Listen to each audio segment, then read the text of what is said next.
Sabiha Gökçen Beynəlxalq Hava Limanından uçuşunuz varsa bu yeni qaydanı mütləq yadda saxlayın, əks halda təyyarəni qaçıra bilərsiniz. Belə ki, İstanbul Sabiha Gökçen Beynəlxalq Hava Limanından verilən açıqlamaya görə Hava Nəqliyyatını Asanlaşdırma Komitəsi tərəfindən terminal daxilində yeni bir addım atılıb. Artıq bizi az qala şəkər xəstəsi edəcək o son çağrı anonsları tarixə qovuşdu. Bundan sonra hava limanında səssiz hava limanı sistemi tətbiq ediləcək.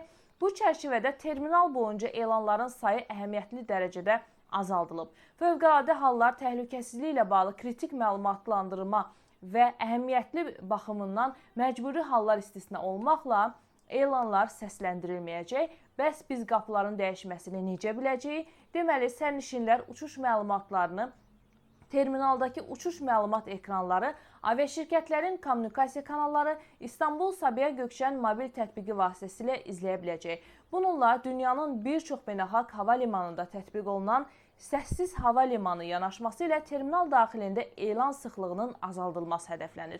Sərnişinlərin uçuşlarını minik qapılarından izləmələri və qapıların bağlanma vaxtlarına diqqət etmələri tövsiyə olunur. Xülasə, Sabiha Gökçen Hava Limanının Savi tətbiqini yükləyin. Savi veb-sayt, mobil tətbiq və WhatsApp vasitəsilə də işləyir. Bu tətbiq uçuş məlumatlarını, terminal xidmətləri, qapı nömrələri və digər istiqamətlər barədə suallarınızı operativ şəkildə cavablandıracaq.